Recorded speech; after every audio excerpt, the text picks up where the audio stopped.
నమస్కారం అందరికీ. నేను మీ పెనుగొండ అగ్రిమాల్ వీరన్న.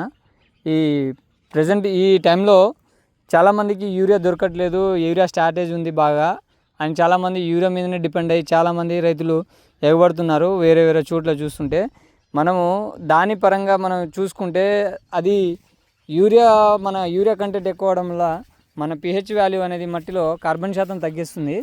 అందువల్ల ఇప్పుడు మన సెంట్రల్ గవర్నమెంట్ వారు ఈ యూరియాని అయితే షార్టేజ్ చేయడం జరిగిందండి.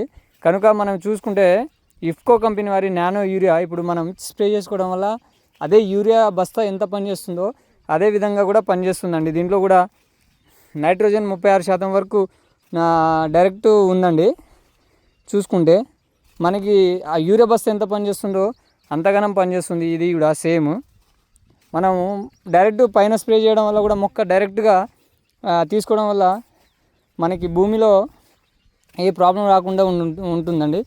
అదే డైరెక్ట్ మనం పైన స్ప్రే చేయడం వల్ల డైరెక్ట్ మొక్క కావాల్సినంత తీసుకొని మొక్కకు ఏ కావాలో నైట్రోజన్ కావాల్సినది మొత్తం తీసుకుంటుంది. మనం పైన కూడా స్ప్రే చేసుకోవచ్చండి. చాలామంది రైతులు యూరియా కోసం చాలా బాధపడుతున్నారు. అదేం బాధపడకండి. ఈ నానో యూరియాని కూడా అందరు రైతులు స్ప్రే చేసుకోవచ్చు. చేయండి. నానో యూరియా మీదనే డిపెండ్ అవ్వండి, యూరియా బస్తాల మీద డిపెండ్ అవ్వకండి. ఈ కాలంలో మన యూరియా బస్తాల కంటే ఎక్కువ పని చేస్తుందండి నానో యూరియా. ఇదైతే స్ప్రే చేసుకోండి ప్రతి రైతులు.